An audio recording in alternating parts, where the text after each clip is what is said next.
Welcome to Gen Z Money, episode 6.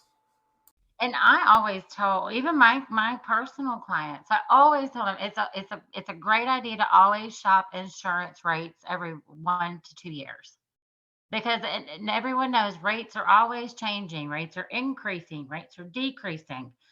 A person will switch because they find a better rate, but then that insurance company is going to do the same thing. The rates are going to increase and decrease. So insurance is kind of a not a game, but it's just a good idea to always shop rates every 1 to 2 years. Even if my jokes aren't funny, my tongue tied up on it, and I don't need to speak a single word, 'cause you got me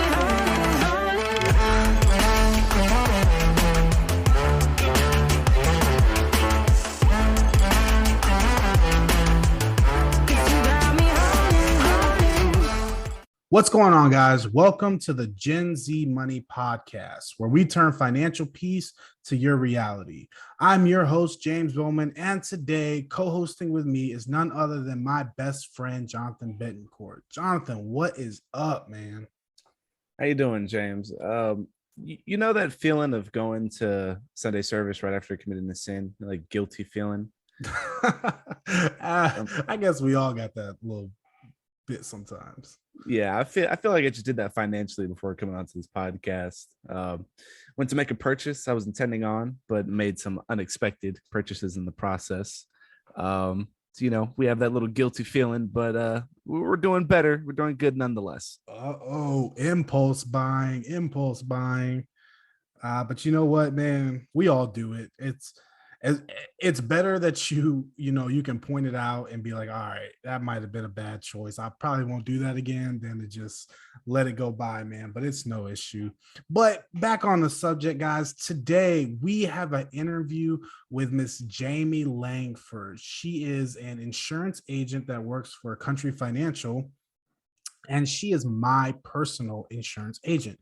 Anytime I have any insurance questions, or if I need to get a quote on a property I'm buying, or if I buy a new car, she's always the first person I call. And I mean, today, man, she came out with some real heat, talking about the ins and outs of insurance. This episode is mainly geared for beginners, people who aren't sure about insurance, the different types. So if you are more of an experienced person when it comes to insurance, you might not get much value out of this episode, but we love to put out content that can not only educate, but also inform the general public. Hey, just get ready for this episode, because it is going to be a ton of information that I think everybody will learn from. Absolutely. Let's bring in Miss Jamie Langford. Hey, Jamie, welcome to the Gen Z Money podcast. How are you doing today? I am good. How are you? We are doing excellent. For those of you guys who do not know, this is Jamie Langford, and I asked her to come on the podcast today to really get in depth with insurances.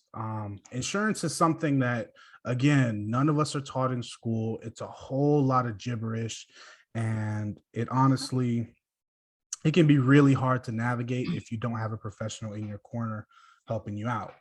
With that being said, something we're not going to discuss in this podcast episode, which it's going to be health insurance. We're not going to cover health insurance because health insurance is a different beast of its own. It really is. It's got so many nuances, so many differentials. So in the future, we're going to make a podcast episode directly for healthcare insurance. But with that being said, Jamie, can you go ahead and just kind of describe, like, what is insurance? So insurance, it's a legal contract between an insurance company and a policy owner. And what that legal contract pretty much states is that in case if there was a loss that occurred, the insurance company has the financial obligation to cover that loss. So that's why you pay insurance premiums, and it's basically just to protect you in case there was kind of a financial loss. Gotcha. That's pretty straightforward. Yeah. So let's go ahead and go over the specific areas of an insurance policy. And we'll start off with, can you just describe really what is an insurance premium? Yes.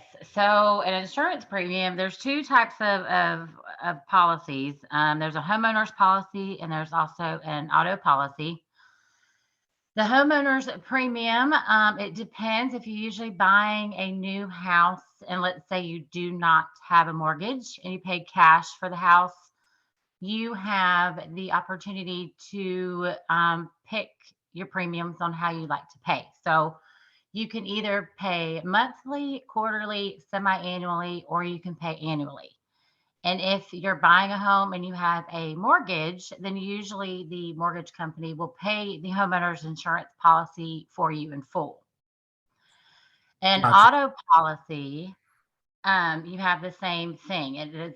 Usually people pay monthly or they do pay it in full. Okay. And so when you said quarterly, semi-annually, or annually, you mean once every 3 months, or four payments once every 3 months, two payments once every 6 months, or one payment every year. Is that correct? Right. And you can, Yes. And most usually if time you you can pay, pick. right, you can pick. And usually if you decide to pay a homeowner's insurance premium or an auto premium and you decide to pay it in full, then you get what is called a paid in full discount for both of them. So it could be cheaper in the long run if you decide to pay them in full. Okay. And what kind of discount does that look like? Like, is that a percentage or? Yeah, it's usually about 10%. Wow. So that's actually a Pretty good. great financial tip. If you have the money and you pay your premium in full for whatever time frame it is, you save 10%. That's really nice. Yeah, it is really good. I always tell my clients if you can, always pay it in full because then it's a pretty good discount. Gotcha. Gotcha. That's also really good too, because if you do pay it in full, then that is a monthly thing that you don't have to worry about. If you take into account like whatever your budget is, for each month, then that can help you a lot in the long run. Right. It does. And So some people, they don't want to worry about monthly payments. So it's kind of nice. Just pay it one time and be done. Oh yeah. So with that being said, let's go into another thing that I probably a lot of people don't really understand and know too much about. What is a deductible? And how does that work with your insurance? So a deductible is if you did have a loss that occurred, if you had to file a claim and you had a loss that occurred, a deductible is what you would have to come out of pocket for an insurance company to pay for that loss. Okay, and you would only pay for that deductible every time you have like a claim or an incident. Yes. Yep. So you only come out of your deductible if you have a claim, a covered claim, and every insurance company is different. But if you have a covered claim and you'd like to file it, and let's say you have $1,000 deductible, and you'd like to file the claim, you would have to come out of pocket the $1,000 deductible before the claim would be paid out by the insurance company. Okay, that doesn't seem too bad. Mm-mm. No, Okay. and then the same for auto insurance too. Gotcha. So if I get into a car accident, just for an example for the listeners, and let's say under my insurance, I have $1,000 deductible, and the cost to repair my car is $3,000. That means the first $1,000 I will have to pay for out of pocket, and then the remainder will be covered by the insurance. Is that correct?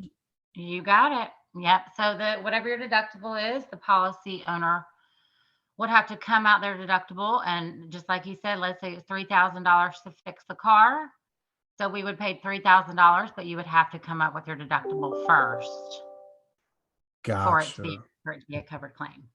Yeah, that makes sense. And I guess if that makes sense from the insurance standpoint, is it kind of disincentivizes like the smaller claims from being submitted, because if it costs $500 to repair your car and your deductible is $1,000, well, it doesn't make sense to even let your insurance company know at that point, because you'd have to pay the $500 regardless. Right. So And I always tell people if it's you don't want insurance, you kind of don't, it's there to protect you, yes. But if you have a small claim, or if a small, it's $500 to fix something or do that, I always just kind of tell people to come out of pocket. Your insurance policy is there in case there is a horrible loss, a very expensive loss. That's when insurance needs to kick in. Not if you just want to cover for something that's $250. Kind of always tell people just wait for insurance until there's something drastic that happens.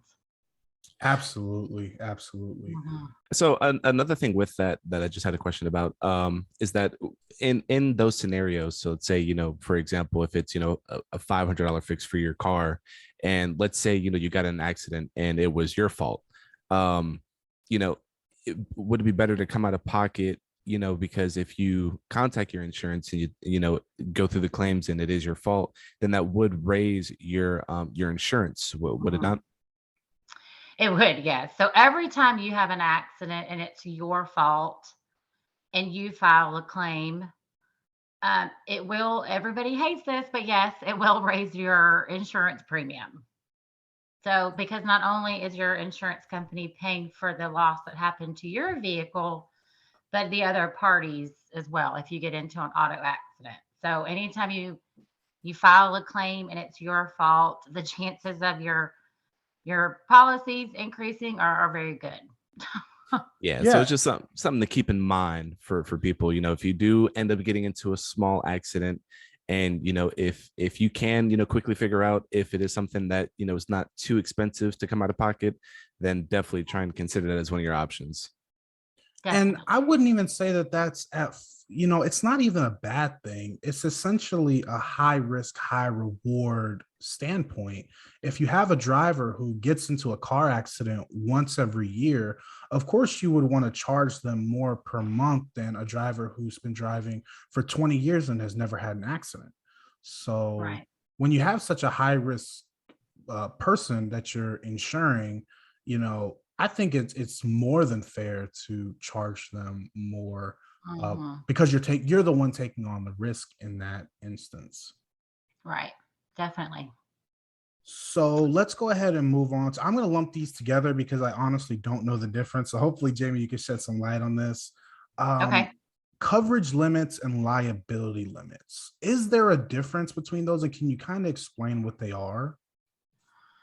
Um, so coverage in a policy is kind of the things that are covered under homeowners policy. So every insurance policy for different carriers kind of may be a little bit different, but the coverage limits and liability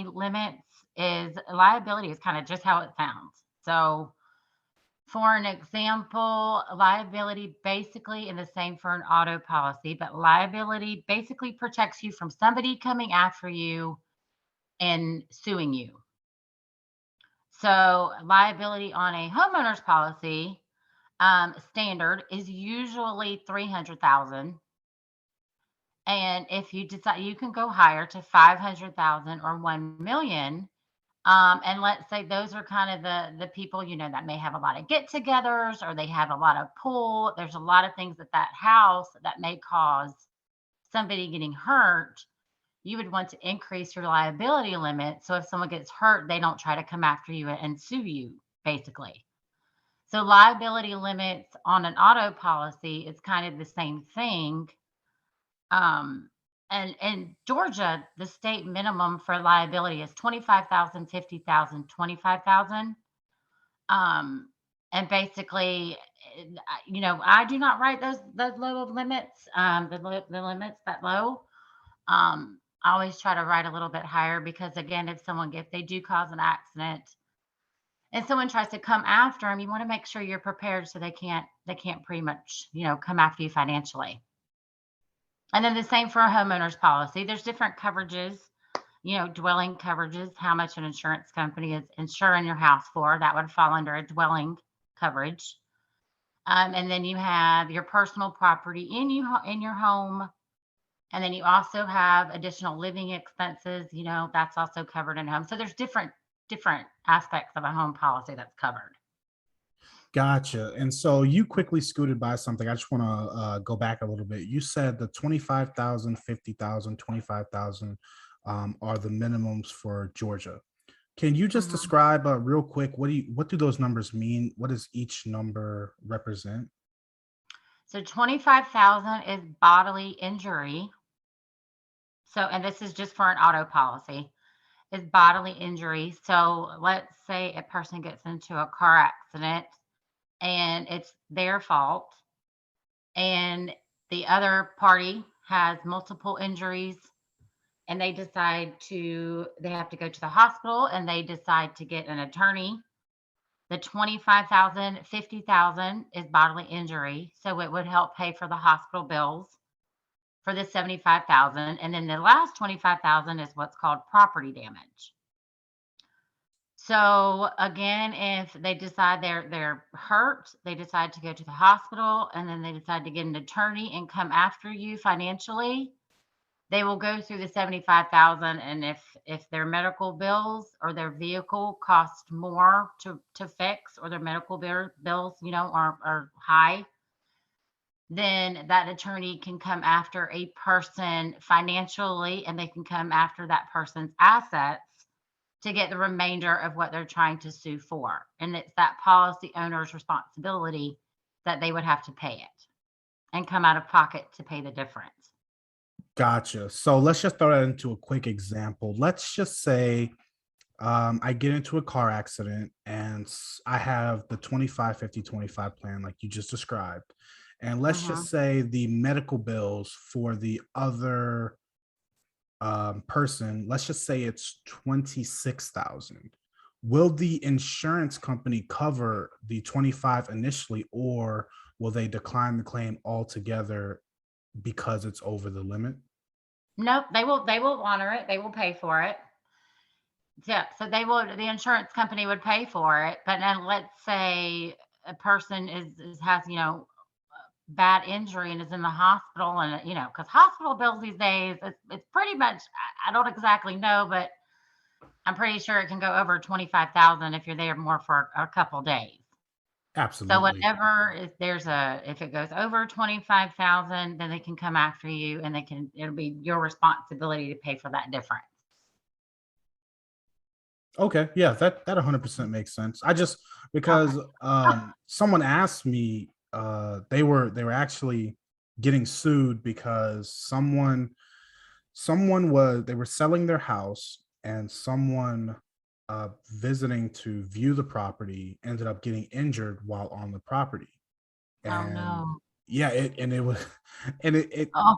yeah, and they threatened to sue, and someone asked me like, "Will my homeowner's insurance cover it?" And I honestly didn't know what to tell them, because for some reason I thought, let's just say you have $300,000 worth of liability coverage Mhm. on your home and they sue you for $500,000.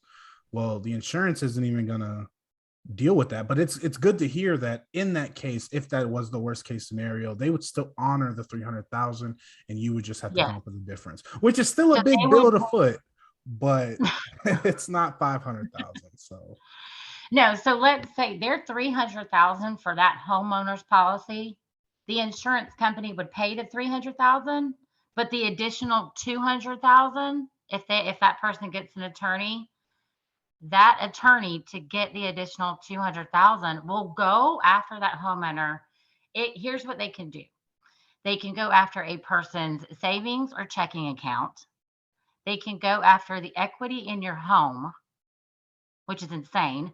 And they can also go after your Roth. If you have a traditional Roth or an IRA, they can go after that. The only thing that a attorney or the person suing is not going to be able to get is a person's 401k.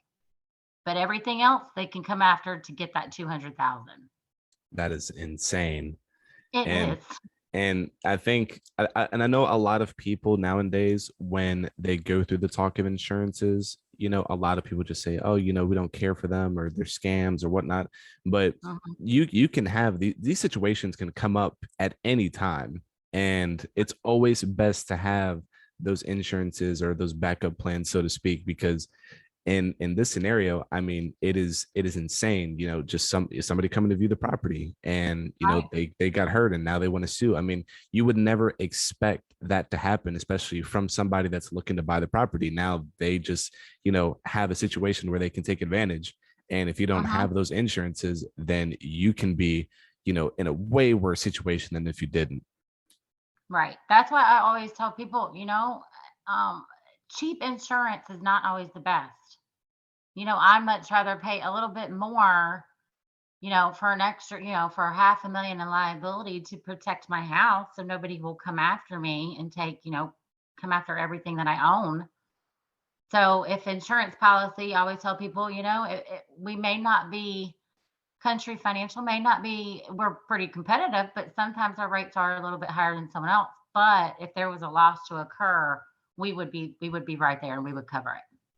And we would make sure our clients are insured properly. Yeah, and the thing about insurance, it's such a it it no one ever thinks about it until Mm-mm. they need to use it. And Right. it rightfully so. Like, you don't think about, that's the point of having insurance, is to give you the peace of mind that if you crash, you have insurance. And that's why Hmm. people don't think about it as much as they should. And as their net worth grows, their insurance coverage should also grow, which I'm going to be honest, I'm guilty of a little bit, with not adjusting my insurances as often as I should. But with that being said, um, it's really great to have and not need than to need it and not have it. Exactly. Yes. Okay, so now that we have that out the way, let's get something that I feel a lot of people don't really know, or something that they might need to understand. What is the difference between an insurance agent and an insurance broker? And is that something that they need to know? Yes, definitely.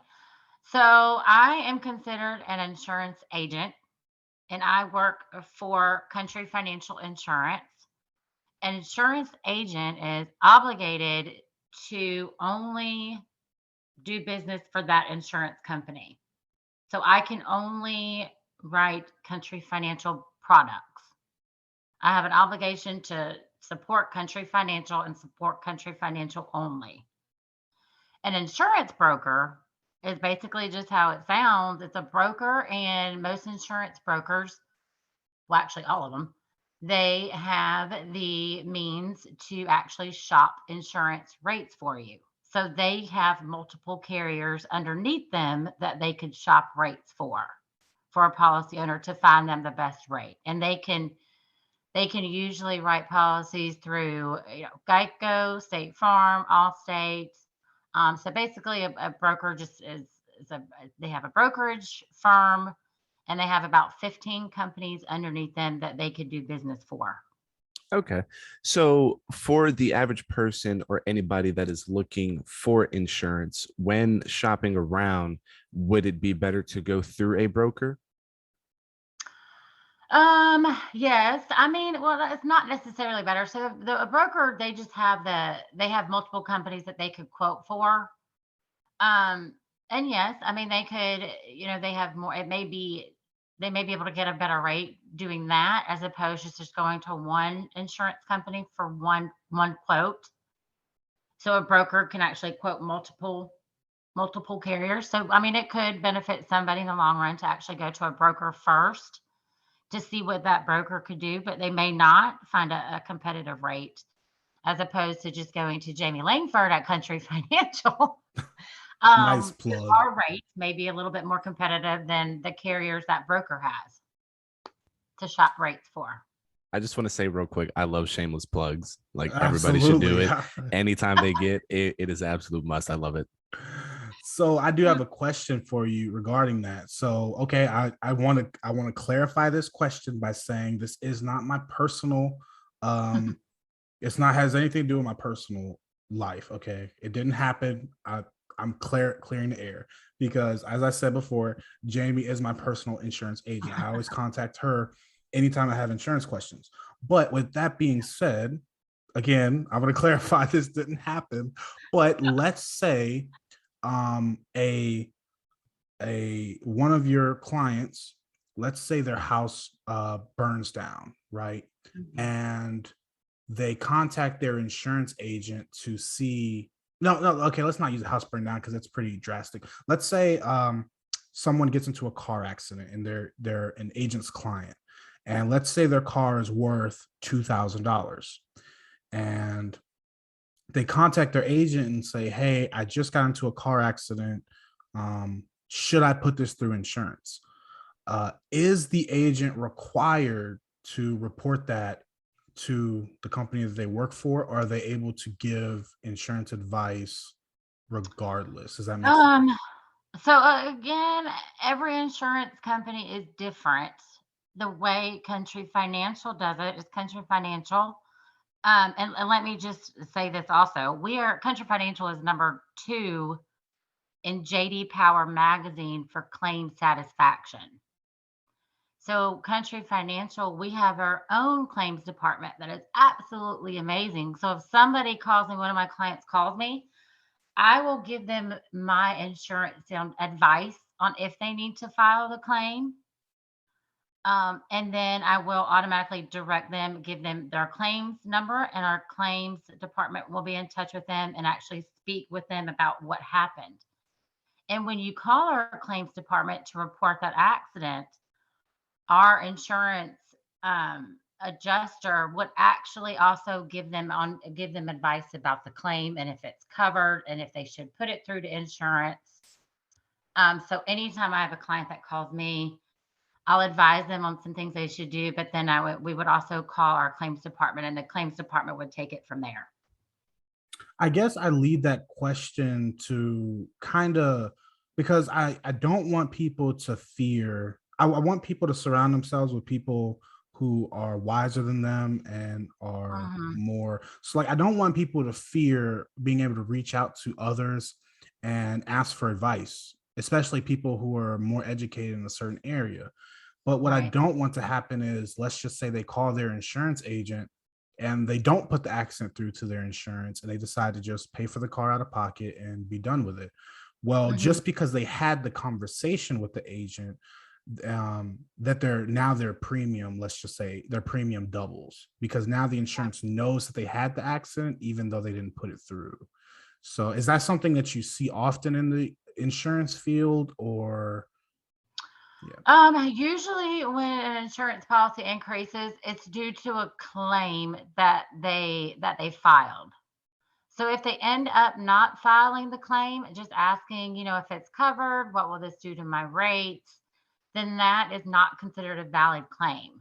So they actually have to proceed with filing the claim. And then once the insurance company pays out the money, then that is on your record. And it's usually a claim usually stays on, well, it depends on what type of claim it is, but it usually stays on that policy for 3 to 5 years.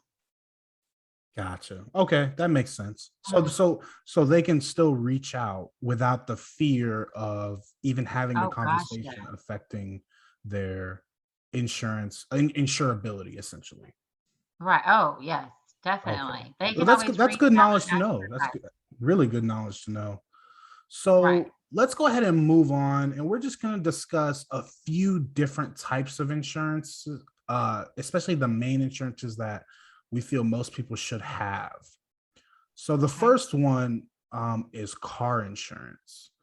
You've already touched on car insurance a little bit about protecting you in a crash and paying Mhm. medical bills and stuff like that.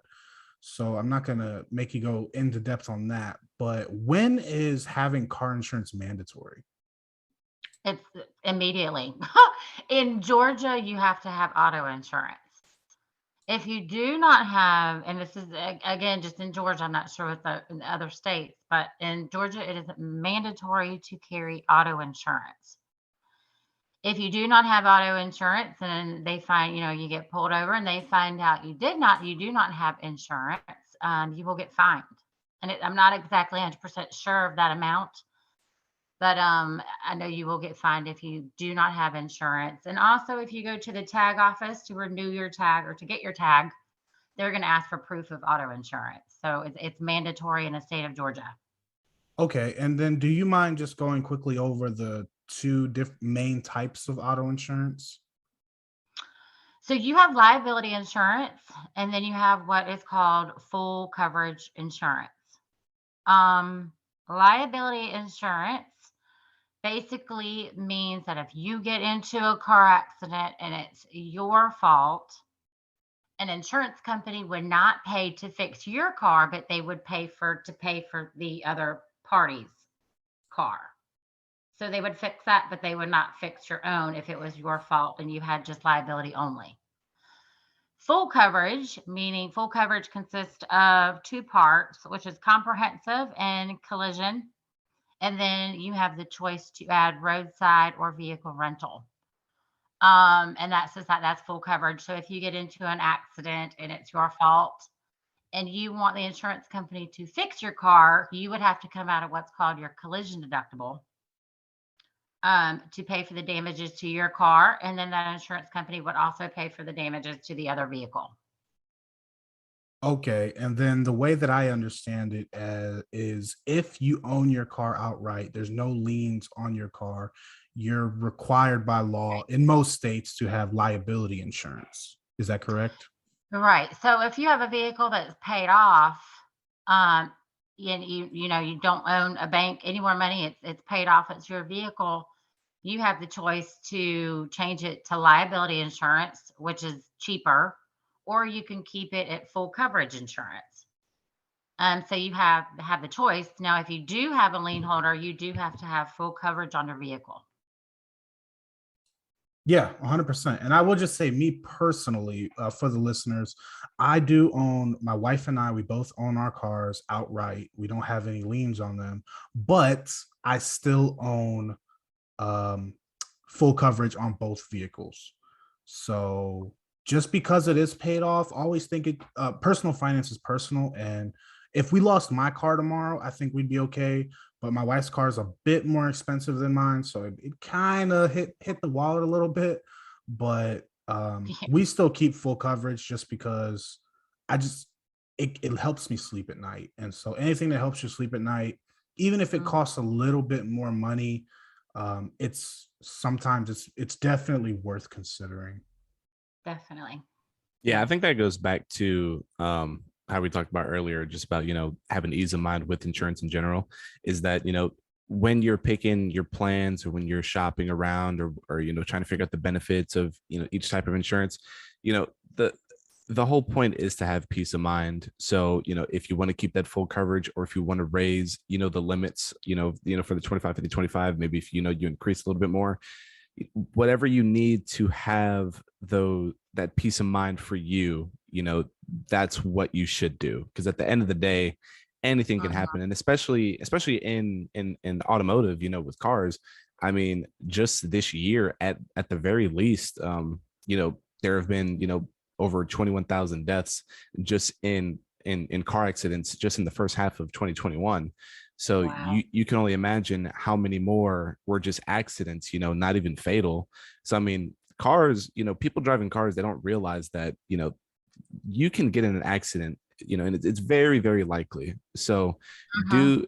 do the things that you believe will have more peace of mind for you. You can sleep better at night, just knowing that if anything happens, because it can, that you will Oh, be okay. and I think whenever when a person picks their insurance, do a little bit of research.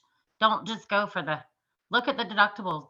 Don't just go for, oh God, that's the cheapest insurance policy I can get. Let me jump on that. Because just like you said, I mean, every day you go outside or somebody walks in your home and falls, you definitely want to be prepared, and you want to make sure the insurance company you actually chose to protect your belongings, the things that matter the most to you. You just want to make sure they have a good record. So it's definitely good to do a little research whenever you pick an insurance company.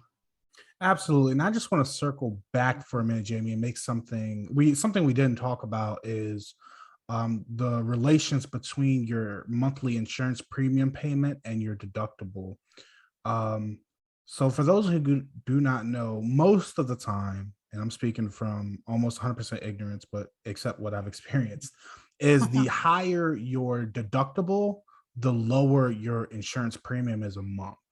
So Yes. if you have a $1,000 deductible, your insurance premium is going to be higher if if you compare it to having a $2,000 deductible.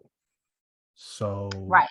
yeah, I wanted to point that out. We missed over that, but it's definitely something to consider. And all that to say, don't, just because it's that way and you want to save money on your monthly payment, it doesn't necessarily mean that you need to go with the highest deductible possible because you're the perfect driver, or no one's going to injure themselves on your property, or there's never going to be a fire, or any reason to use insurance.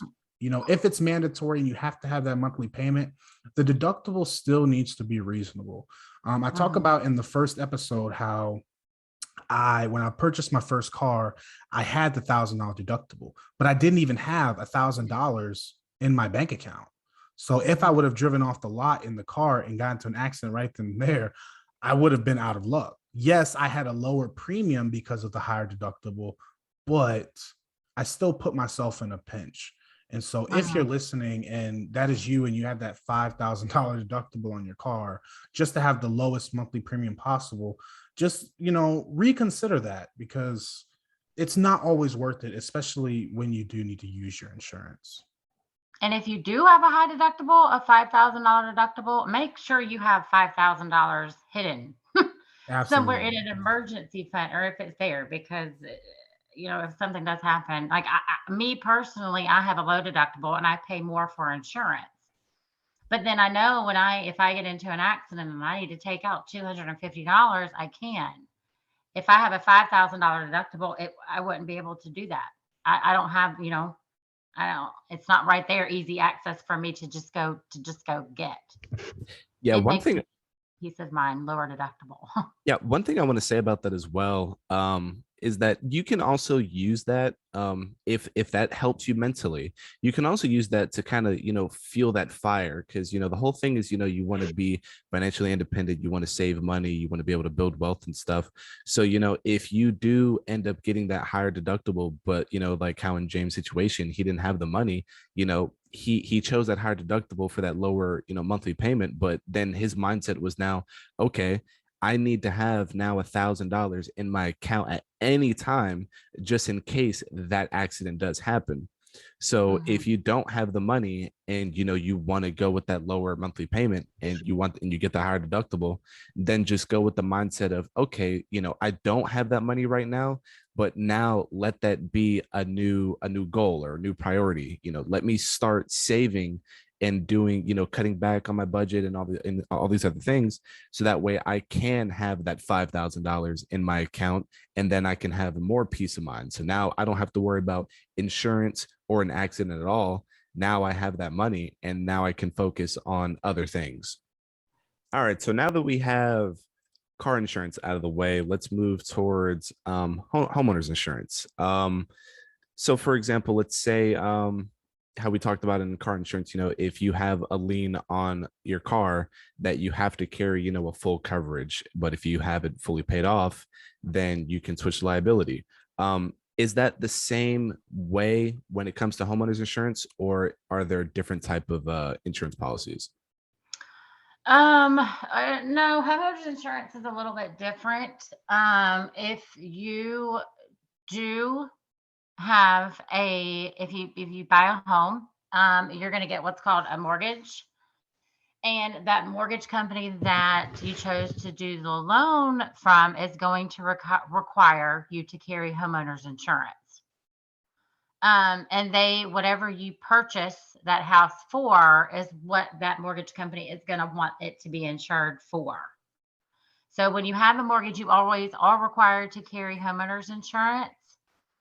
And if you do not have a mortgage and let's say you decide to go pay cash for a house, you're not required to have insurance, but that would be absolutely ridiculous.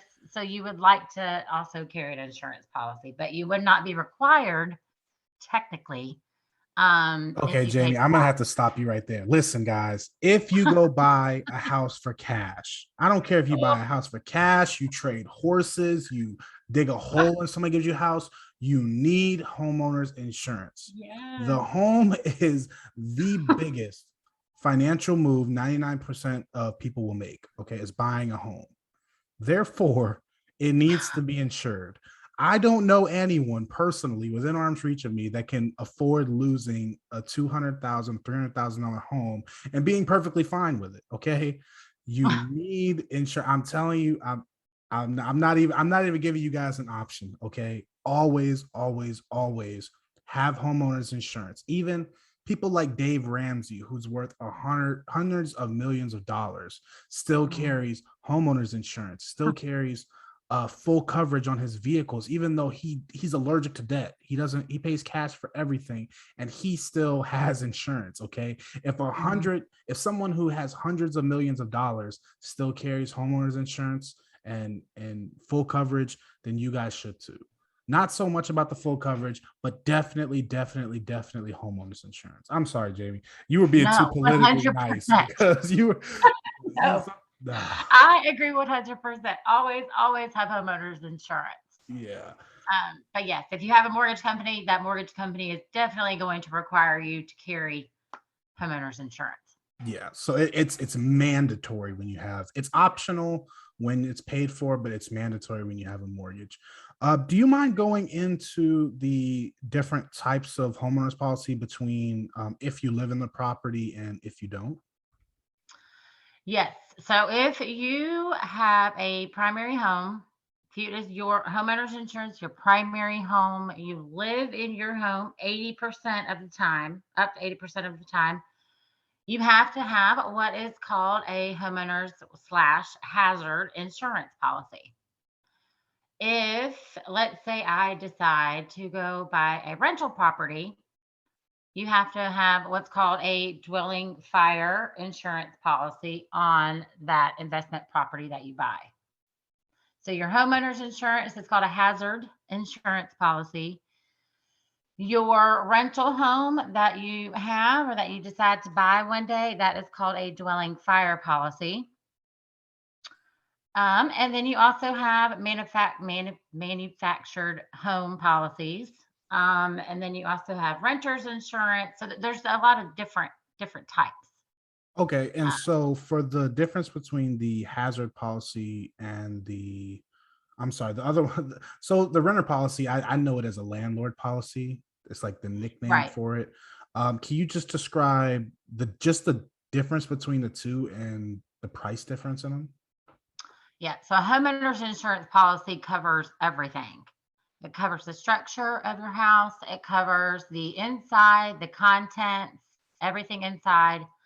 And homeowner's insurance policy covers the entire thing. And again, like you said, some people, it's called three different things. It's a home protector. Some people call it a dwelling fire, and then some people call it a landlord's policy. And all three of those things mean the same thing. It is what you buy when you buy a second home or an investment property. And the only thing that a landlord's policy does is it covers the structure of the house, and it covers the appliances and the flooring, things like that. Let's say you decide to rent that house out, then the person in there will get what's called a renter's policy to protect their personal belongings. As a homeowner's policy, it has that already established in the homeowner's policy. Gotcha. And you know that kind of sums it up really nicely. How when we're talking about it's your primary residence, you don't want to just insure the property. You want to insure everything inside the property, whether it's your clothes, your TVs, your computers, your hmm jewelry, everything that's inside of your dwelling, you want to cover. But then when you talk about the landlord policy, essentially you don't own anything in your rental. It's owned by someone else. So you're Right. not required to hold insurance for someone else's belongings. Is that about right? Yes, that's exactly right. So if you have a renter in that house, it is the renter's responsibility to get renter's insurance to cover their belongings that they bring in. Gotcha. And so, yeah, that's a perfect segue into the next question to talk about renters insurance.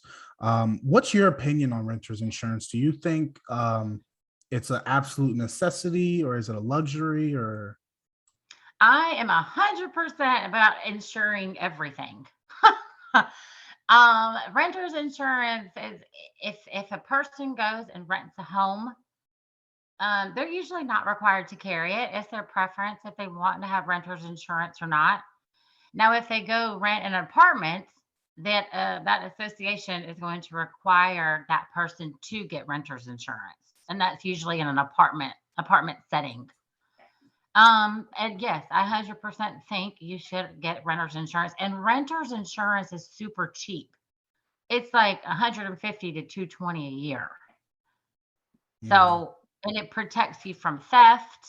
It protects you from, a leak, if there's a water leak or if there's anything like that, or if, you lose something, your renter's insurance would kick in and pay for that. Yeah, and I just want to tell a little story. So, well, one thing is, I do have property managers, and they require all of our renters to get renters insurance. Um, Now, whether they do it or not, I'm not sure. I'm not that far into it, but I know it is written in the lease that it is a requirement. Just because we want our renters to have their things protected, and I'll tell you a little story. So, I was insured by USAA with my car insurance, and I ended up getting renters insurance and bundling it with my auto insurance, and having both insurances bundled was cheaper than just insuring my car. Hmm. And I was baffled because, let's just say, for example, my insurance per month for one car was $300. And I got renter's insurance that now not only my car covered, but also the entire contents of my house. My monthly payment for both insurances went down to like 250. So it was kind of a no-brainer thing to, Right. okay, if I can get renter's insurance, I can cover the contents of my house and lower my auto policy insurance, it's a no-brainer. So I'd Hmm. always say reach out to your insurance agent or your insurance broker and talk about bundling it. Like Jamie just said, it's super duper cheap. And with the bundling options they have nowadays, most companies do have bundling options. You can end up saving a whole lot of money. Hmm. 100%. And whenever, if someone always, if I have people that call in, they're like, hey, Jamie, I need an auto quote. I always ask them if they own a home or if they rent. And then I always try to see if I can help them with their homeowners or their renters policy. Not just, I mean, the multi policy, which is the bundling discount, it's such a good discount.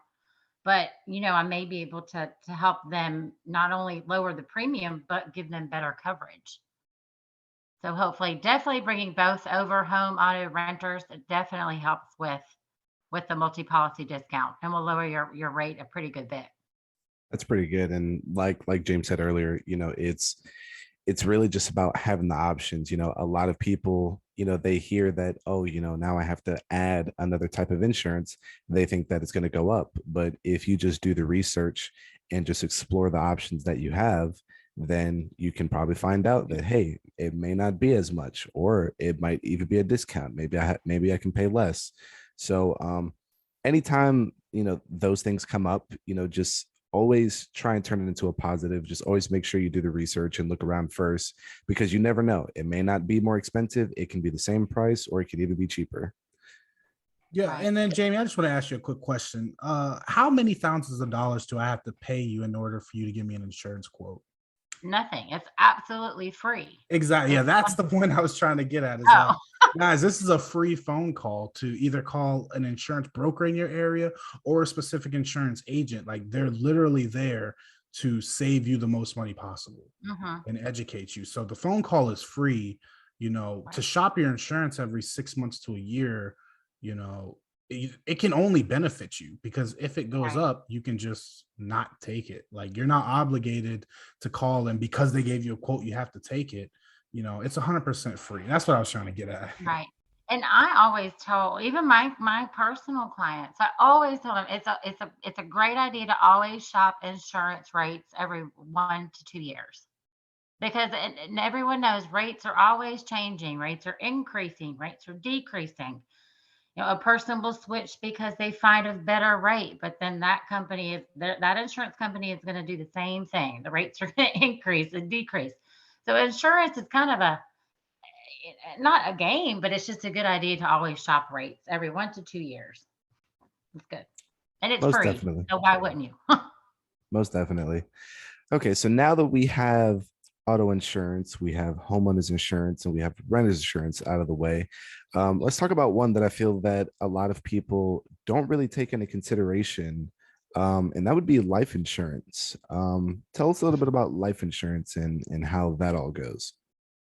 Um, so life insurance, there's two types of life insurance. You have what's called a term life insurance policy, and you have what's called a whole life policy.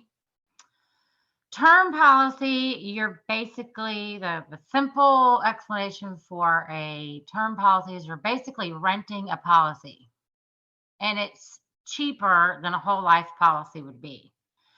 So usually for a term policy, you can get a term policy, you can pick how many years you'd like. So you have 10, 15, 20, and 30 years.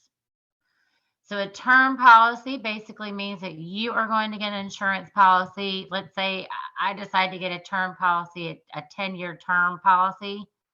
I want that. It's cheaper, but I want to make sure that my family would be protected in the next 10 years if something was to happen to me.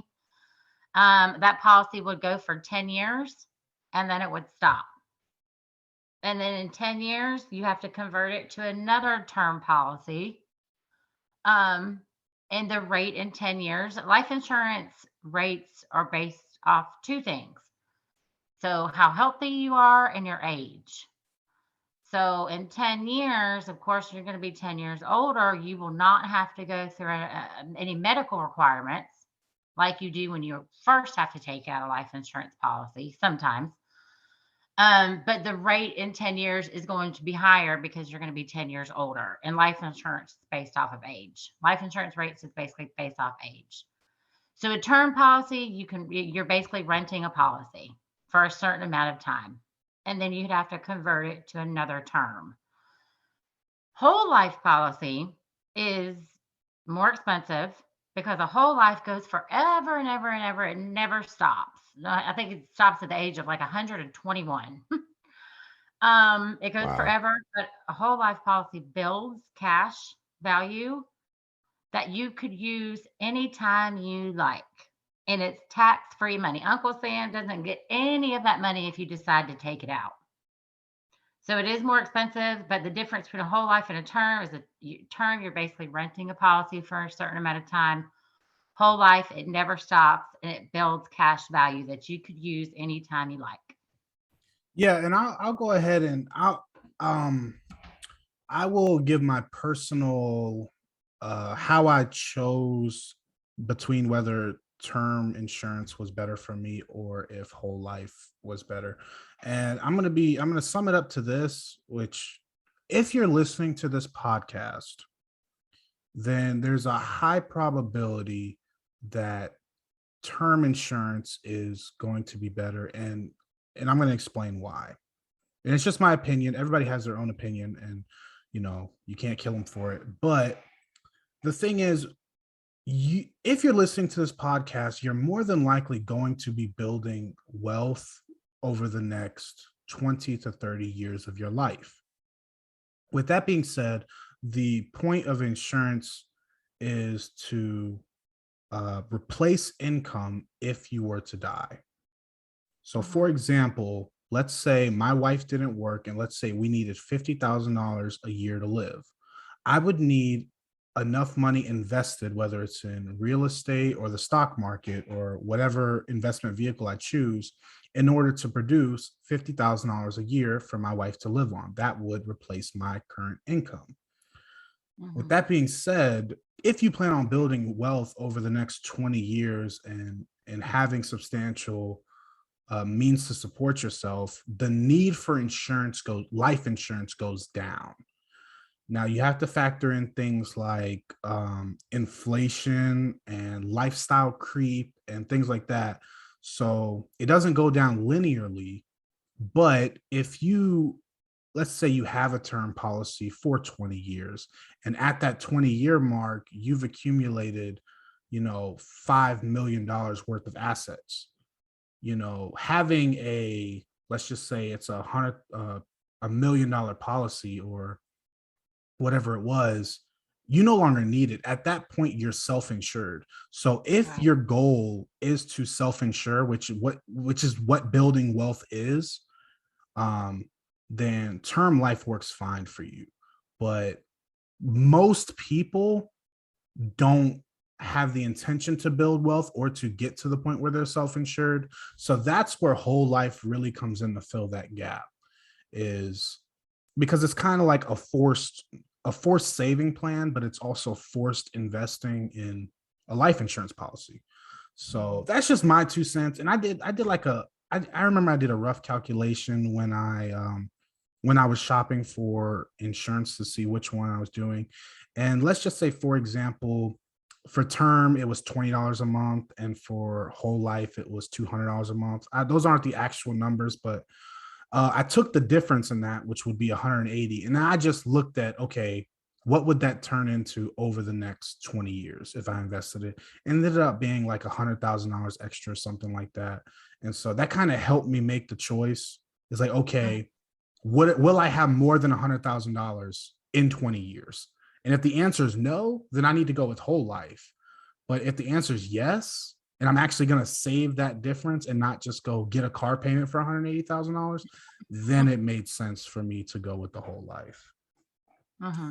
And I think another thing with that, the whole thing about life insurance is that for me, and I speak through experience, and you do as well, is that depending on the job you have as well, there are certain jobs that people can have where their life can potentially be on the line, and life insurance is something that you would definitely want to consider, just in case that happens. I mean, especially if you have family, kids, all those people that you care about, you want to make sure they're okay. So definitely consider having life insurance in that during those times. I've even had friend, and not even with jobs, I've had just friends that they just worked normal jobs that thankfully they had life insurance. It was about a year, maybe 2 years ago, that a friend of mine had passed away in a motorcycle accident.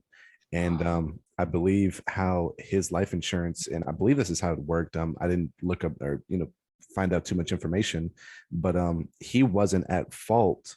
So I believe in his policy, since he wasn't at fault, he got twice the amount that he would have if it was his fault.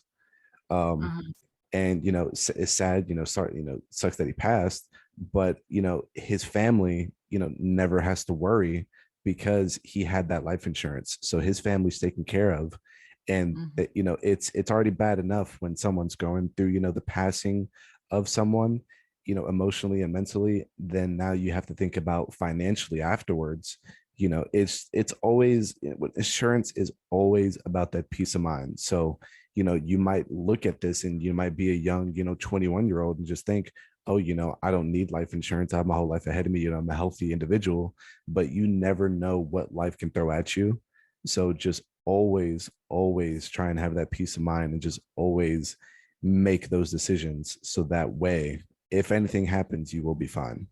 100%. And I talked about life insurance with every client that comes in. I always try to talk about life insurance and just make sure they have something in force to protect their family if something was to happen. And if some people come to me and say, Jamie, I can only afford $50 a month for life insurance premiums. Okay, that's fine. But let me build you a plan that's $50 a month that will be there, if something was to happen, that your family would be protected. Yeah, and I mean, imagine losing a loved one on Mm. Sunday and you have to go to work on Monday because you have bills to pay. You're living paycheck to paycheck. I think that's the most important time to have insurance is when you don't have anything, because that's when it really means the most. Someone like me, who I keep an emergency fund of 6 months, that means if I died tomorrow, my wife would be okay for a minimum of 6 months without selling any assets or anything. And that's nice. But even after 6 months of grief, it would still really hurt to have to go back into work and deal with that just to survive. So insurance is Right. really important. I can't stress it enough how important life insurance is, guys. Oh Um, gosh. yeah. And I could say this real quick. So I tried this family to get the husband and the wife in forever and ever about life insurance. And then they finally came in, and I was able to build them a plan that they could afford. And this gentleman, he had a wife and three kids, three little kids, all in sports, all, anyway, I wanted to build him a plan because they say that, the grieving process is a little bit different for everyone, but the life insurance policy should replace 3 to 5 years of someone's income until they're able to get back onto their feet and work. Or when you want to make sure when you get a life insurance policy, it will replace the spouse's income for 3 to 5 years. And then you want to keep in effect any if you have a mortgage, or if the kids are in school, or what their tuition is, or sports. I mean, you just want to put all of that in your life insurance policy. And I finally did this for this gentleman. It took him a minute to come in, but I finally got him to come in. I wrote him I think I'm about to cry. Wrote him a $500,000 life insurance policy. And was it a year later, a year and a half later, he got into a horrible car accident and passed away. He left his wife and three little kids. And I'm so thankful he did that. I waited about a week, but I went to her house and gave her a check for $500,000. And just to see the Wow. look on her face, Holy cow.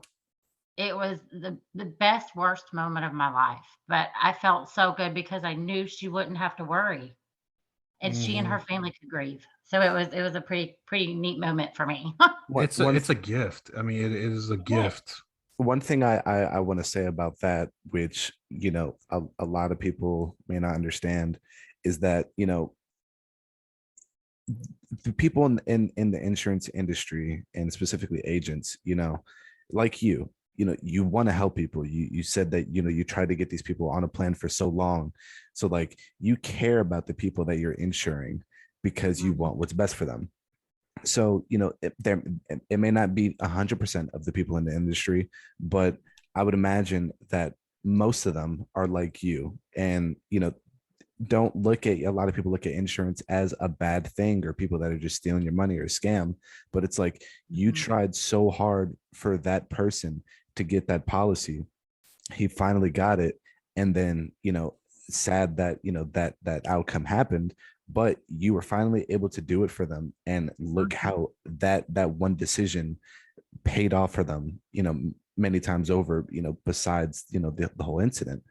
But it's just these Right. people care. When you look at insurance and stuff, like especially when it comes to life insurance, like these people care. They want what's best for you. They want to make sure that you're actually going to live, or if something happens, they want to make sure that your family are taken care of. It's Mhm. I don't even know what to say right now, but it's like, that's it's so important. It is very important. Like, you're doing everything that you're doing in your life is for that. It is for your life. You're doing it for your life. You're doing it for others. You're doing it for the people that you care about, your family, your loved ones.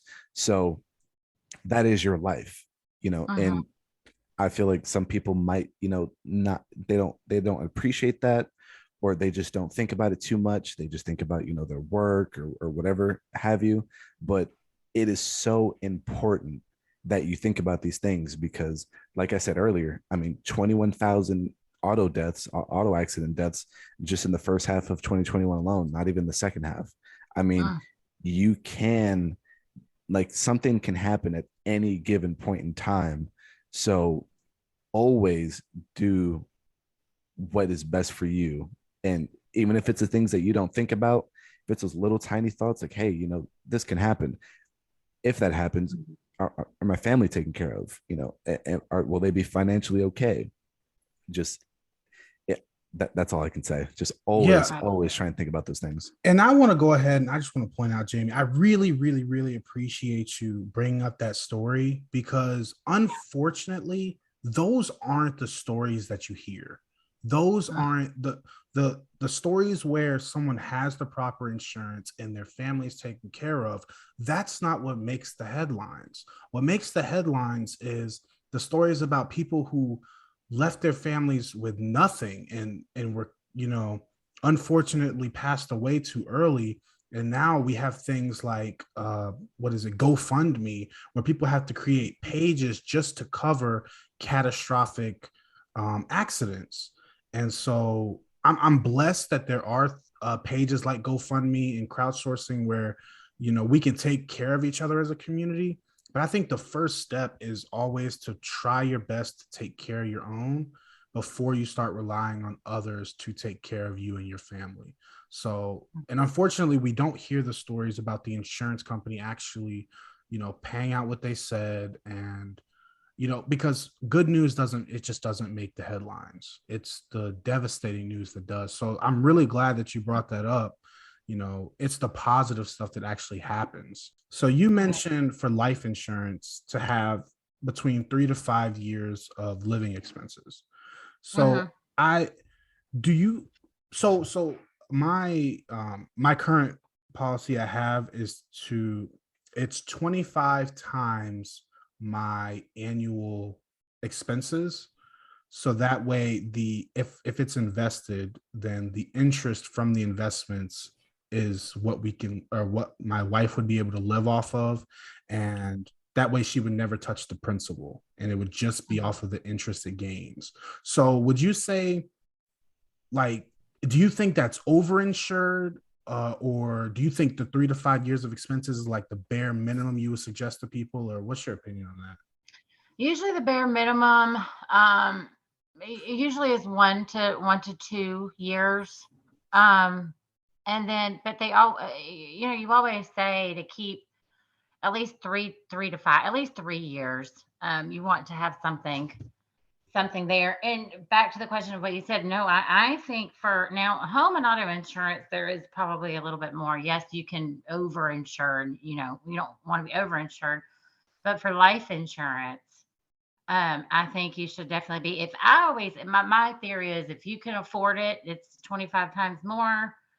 And you have more than you think you need, but you can still afford it. I always tell people to keep it because for life insurance, you'd rather have a little bit more than Yeah. a little bit less. Better to need it. I mean, to have But it and not need yeah, it than to need it and not have it. Yeah, that's if my you can afford it, keep it. If it's hurting you, then you can back it down a little bit, and your family will still be okay.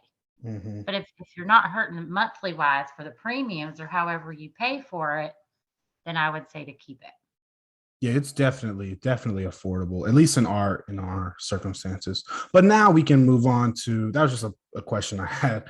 But now we can move on to other insurances. There were at least two other insurances that I wanted to touch base on. We don't have to go too deep into them, but just to give people an idea of what they are.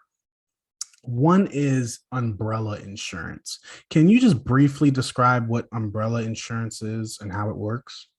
hmm So umbrella insurance is an additional policy for liability. So it's extra backup for extra liability. So usually the people that get umbrella policies, if you own your own business, if your job, just like Jonathan said, if if your job was, you did something, you're a truck driver, you're always on the road, or you just something is always liable to happen, or if you have assets, money, rental properties or investment accounts, or if you own your own business, those types of people usually get an umbrella policy. And that's it, just basically it's extra backup, it's extra liability. So even though your home and your auto has liability in it, um, But if you own your own business or you have a little bit of money stored away, and you feel like, well, maybe something, if it happens to me, the liability is they're going to go through my homeowners or my auto policy. The liability will go through that, and then it'll roll over into your umbrella. So then your umbrella, if something was to happen, your umbrella policy would kick in and pay for that liability wise. So if we use the same example of earlier, let's say someone sues my buddy for $500,000 and for tripping and falling in his house, and his homeowner's insurance only covers up to 300,000. If that person has an umbrella insurance policy, that would begin to cover the extra gap of the 200,000. Is that correct? Yes, exactly. If you did not have an umbrella policy, then you personally would be responsible for that difference of 200,000. And If you that's when have you an said they umbrella can go policy, for like your IRAs and home equity and things like that, yes, right? they can Gotcha. go through pretty much everything besides the 401k. Gotcha. And then the last insurance I really want to go over was short-term and long-term disability insurance. Do you mind just describing what those are and who you think really needs them and why? So short term, there's three types of disability: short term disability, long term disability, and Social Security disability. Short term disability basically means it's tied into your employer, and it usually pays up to 60% of your gross monthly income, and it lasts for 3 to 12 months. That's short term disability. Long-term disability is the same exact thing. It also pays up to 60%, and it lasts for 2 years up until you retire, up until a person retires. So long-term disability, it pays up to 60%, and it usually lasts for 2 years until you retire. Social Security disability is if somebody has a terrible disability and they don't necessarily they can't get short or long-term disability. Social Security disability, it's federally government funded, and it pays until 100%, but it is very hard to get, and it's only you can get it if you're severely disabled and cannot work at all.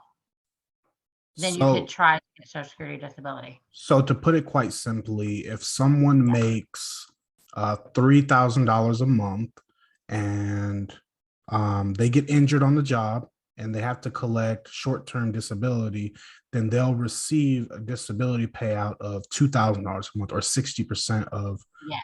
their normal monthly payout. Gotcha. Right. Okay. Yeah, you got it. And then the same thing for long-term disability, except of course it's for longer terms. And isn't that something that's often included with your employer? Isn't that something that sometimes they throw in, or is that something that Yeah, well, some companies have it where it's automatically in, and then they will give it to their employees. And I believe you may have to pay a little extra for it. But some employers they do offer. Not all of them, but some big companies, they definitely offer it to their employees. Gotcha. So that's something that the listeners can look into their employment benefits package, and Yes, it should be in there. So that's yes, something good to know about. And I'm pretty sure that's what if a woman becomes pregnant, she's eligible for short-term disability. Isn't that correct? she can. Yes. So if yeah, exactly. Yeah, you become pregnant, you're eligible for short-term disability. So by the 6 months or the 3 to 12, or usually it's 3 to 12 months for the short-term disability. But yes, if the woman is pregnant, then after she has the baby, she is eligible for that for 3 to 12 months. Yeah, I definitely recommend everybody, wherever you work at, definitely look at your benefits package and just see what's in there. Because I know a lot of people definitely don't, and they probably don't know they have these benefits. And these are something that you could really use to your advantage, especially right now with how the pandemic is and everything going on in the world right now. It's there are there are these benefits that you can use that you have no idea you have that could really help you just in case something goes wrong. For example, me, I had COVID earlier this year, and for us, we have short-term disability that we're allowed to use, and I was able to get out, recover from COVID, and a lot of people probably think, if they work, living paycheck to paycheck, or if they don't really have too much extra cash on hand, they think, oh, if I'm sick, obviously for COVID you have to you have to be quarantined and whatnot. But if you just have any other type of illness, or if you do get hurt, people just try and work through that. I have to go back to work. I have to, I have to get this paycheck. But if you have those benefits available to you, and you find out about it, if you're aware of it, then use them, because, it's better. Your health is the most important thing out of everything in the journey, financially, emotionally, whatever. It's, your health is what's going to get you through life. Like, there's no point of amassing, a ton of wealth and you only live, the next 5 years. You want to be able to live a long life, but also live a good one. So your health is very important. So find out, everybody that's listening, find out if you have these benefits, through your job, because these are things that can help you. Yeah. Mhm. Yeah, a lot of people don't know exactly what's in their benefit package. And you kind of just want to make sure that's included. And then you want to know if you work for an employer that offers life insurance, you need to know how much they offer. You need to know if that's going to be enough if something was to happen to you. And some policies, I mean, if you read in the fine print, I mean, just like you said, you may be able to take some time off when you need it if something was to happen. But a lot of people definitely don't read the benefits package, but it's all in there and it tells you what you have. But I would definitely ask your employer if any type of disability is covered. For sure, for sure. All righty, now we're going to get into the final 5 questions of the podcast. These are the 5 questions that we ask everybody that comes onto the podcast. So the first one will be, everyone has their own definition of what it means to have financial peace. What is your definition? I mean, I just want to live comfortable, just comfortable. I don't want to have to stress over things, over bills, or over debt or the mortgage. Or I just want to live within my means.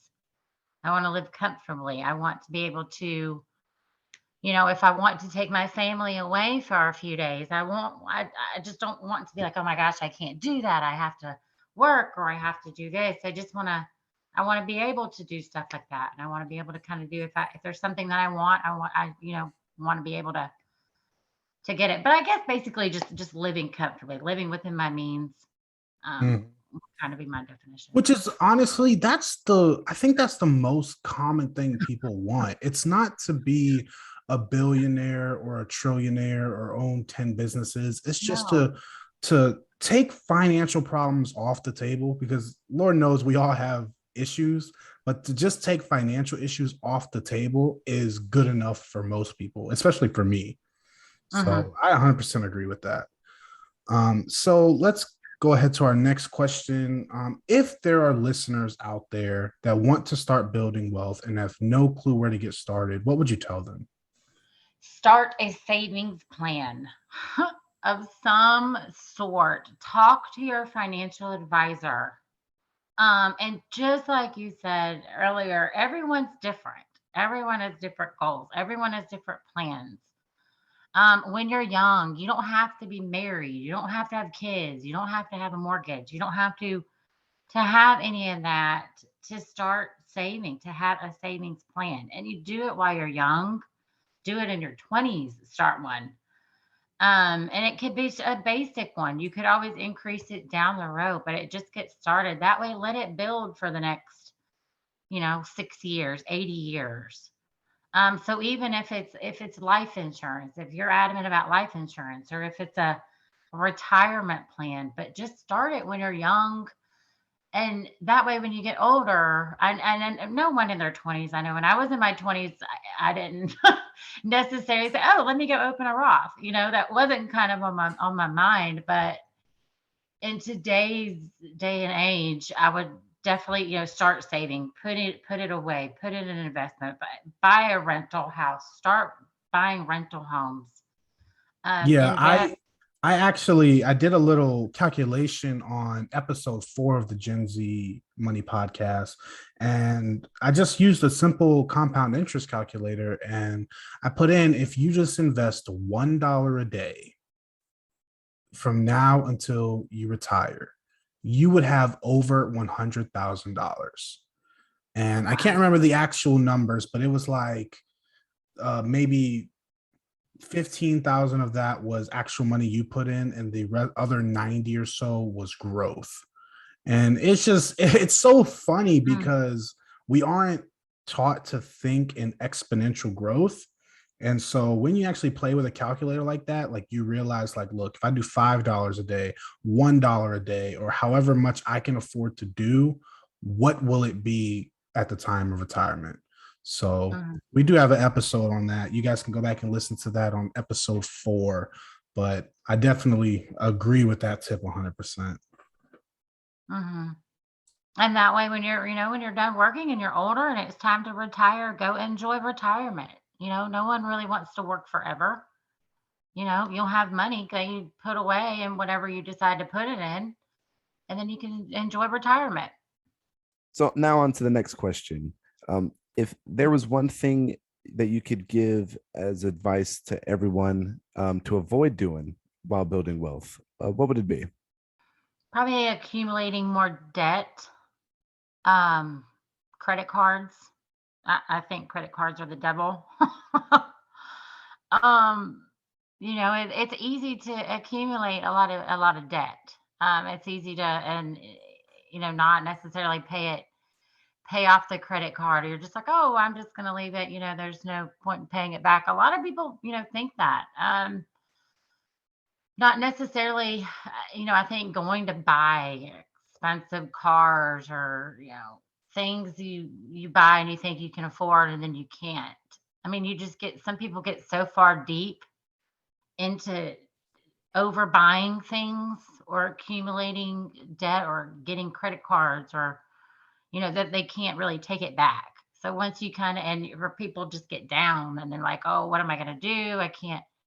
I ruined my credit. I can't get out of this little stump. And then they just panic and then they don't do anything about Yep, we call that analysis paralysis, where you're just sitting there looking at it all and you have no idea where to start. And Dave Ramsey, I quote him a lot on this podcast because even though we don't agree on everything, he's got some real gold. And he says you can wander into debt, but you cannot wander out of debt. Like, you can be walking down the road and somebody is going to offer you a credit card with it. $1,000 limit, 3 times before you get home. But no, you're never going to be wandering down the road and someone's like, hey, you want me to pay off your credit card bill? Like, it just doesn't happen. It really doesn't happen. You Yeah. have to be intentional. And a lot of times people spend without intention and they have to pay it back with intention. Mhm. So that's a great tip. I 100% agree. Credit cards are the devil, especially Oh, if you don't use them right. Like, some people do use them right and get some awesome rewards, but the majority don't. So That's that's something especially to true. stress. That's especially true with like auto loans, like when you take out, loans for cars and whatnot. That that's the first thing that somebody at a car dealership will ask you is like, well, what is the monthly payment that you're looking for? And you think about that and you think about, oh, I can afford this much a month, $500-$600 a month or whatever. But then you don't really take into account like what the actual price is going to be at the end. So I mean, you might be able to pay that, $500-$600 a month, car loan every month, but you didn't realize what you were looking for was a $25,000 car ends up being a $35,000 or $40,000 car. And it's like, yeah, you have that same monthly payment, you still got that, $500-$600 payment that you were looking for. But now, you're only looking at the monthly payment. You're not looking at how much you just spent on this car. So then when you finally, go on that or you go on that, journey to, pay off debt, or when you actually go and look at, oh, how much do I have left to pay? Then you're like, oh man, like that's a lot of money. And people don't really realize that. So yeah, that's definitely a good one. Okay, so then let's go ahead and go to the hardest question of the Gen Z Money podcast. Jamie, are you ready? Oh, no. Okay, ready. If you could ask anyone, dead or alive, one question, who would it be and what would you ask them? Oh gosh. um I've thought about this for a little bit.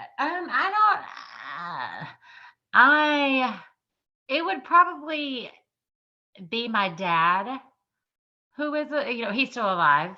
My mother passed, but my dad is still alive. Um, I would probably just ask him, when he was younger, I guess why didn't they, and I'm not just saying this because this is a financial broadcast, but I mean, why didn't they invest? Why didn't they? And I kind of think about it, when I was younger and got a little ticked off at it, like, invest when they were younger or do something, buy some rental properties, buy land. They never did that. And they never had anything for their children or their grandchildren or even their great grandchildren to pass down.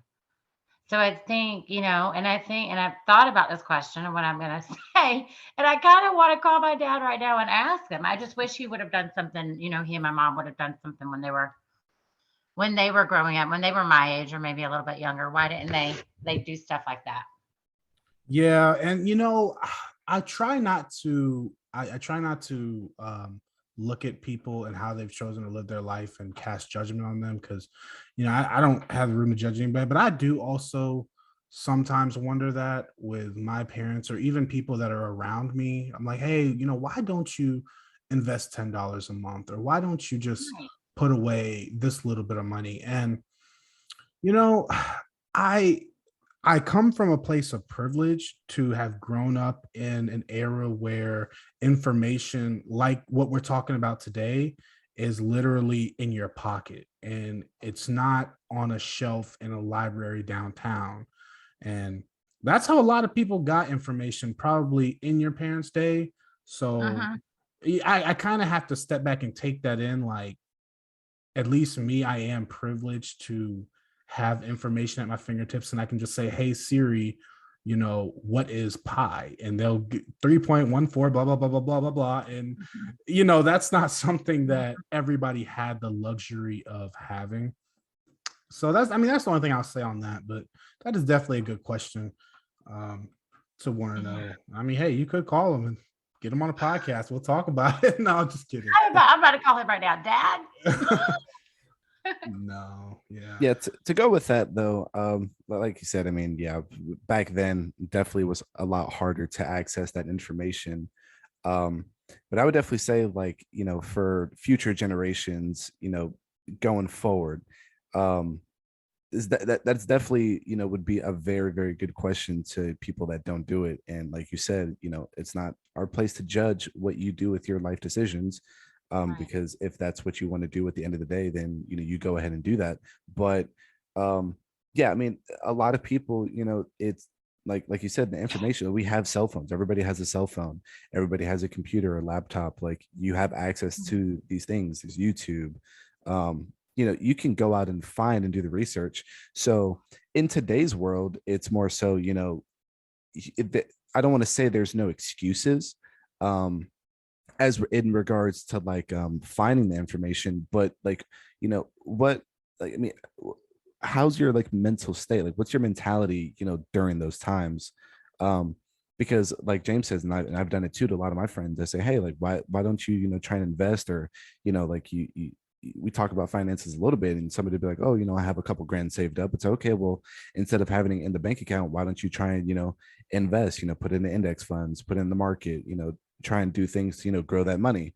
And I think it's more of a like I'll worry about it later mindset, to where it's like, oh, like I still I still get a paycheck every week, like I'm not gonna like leave my job anytime soon, or I still have a little bit of money here, like I'm not worried about it too much right now. I'll think about it later.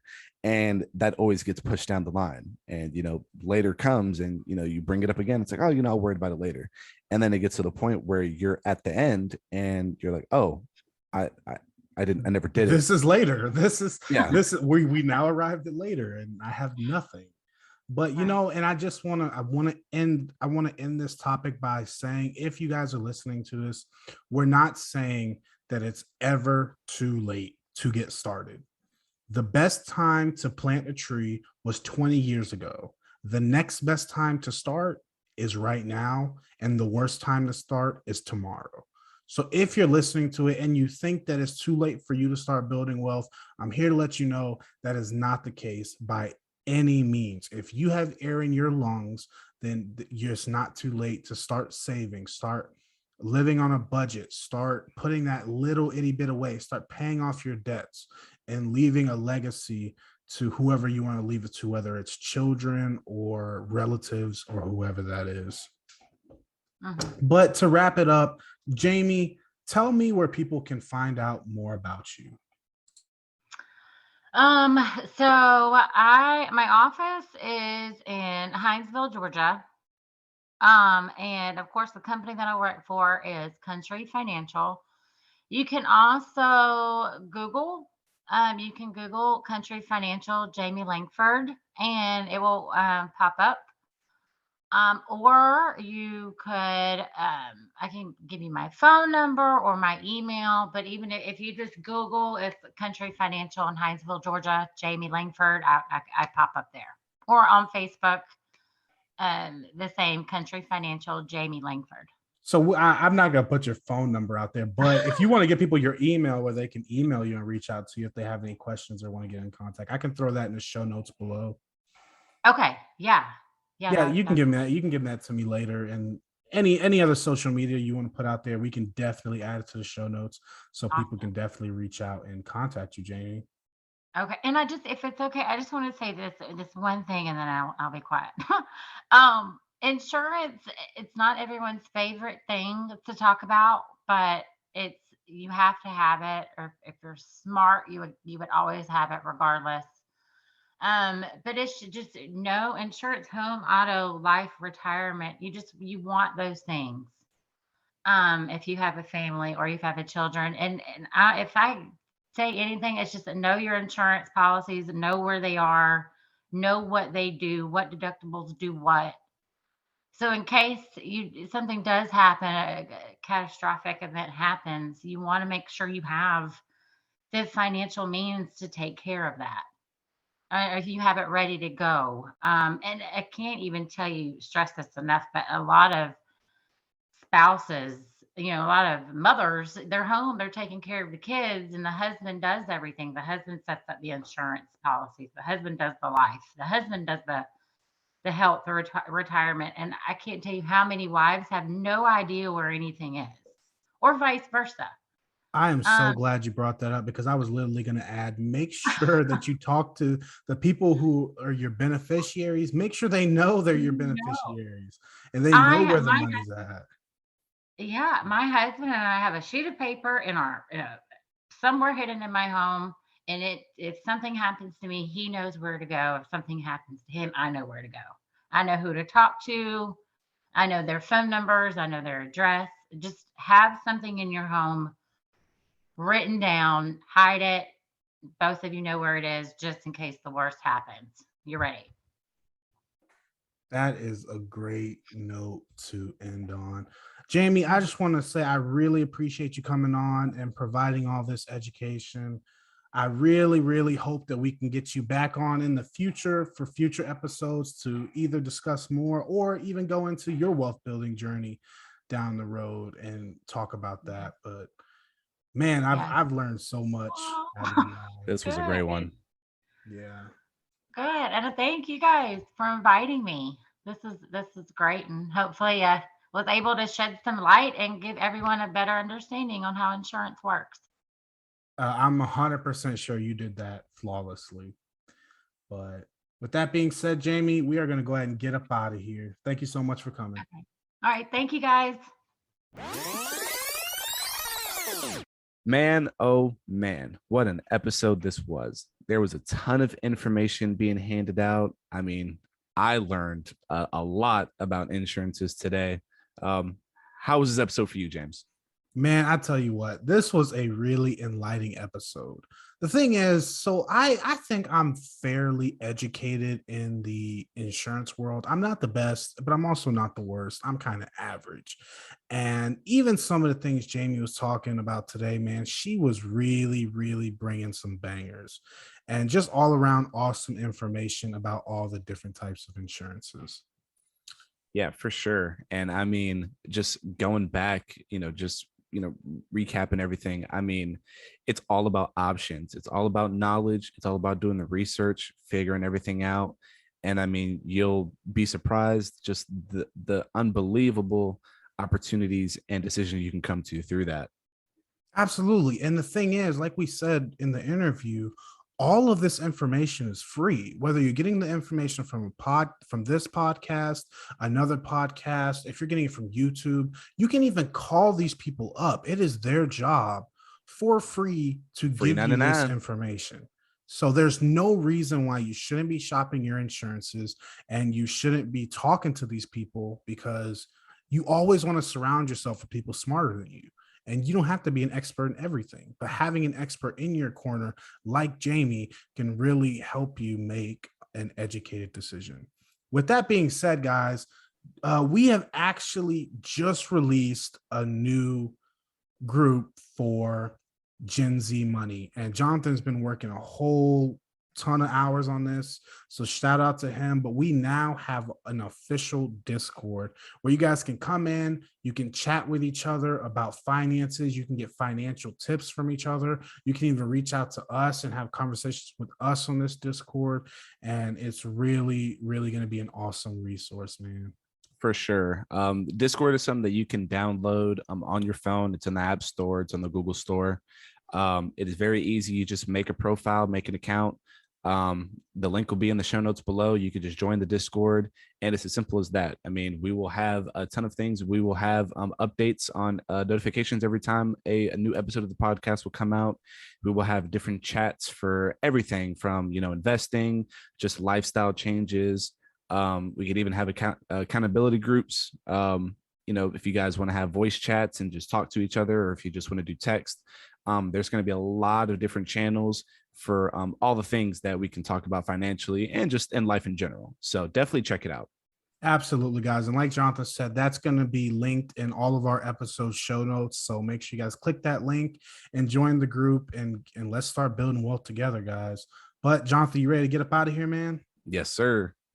All right, guys, I'm your host, James Bowman, here with Jonathan Betancourt. And just remember, you're only as secure as your ability to perform. So spend your life accumulating assets that can perform for you.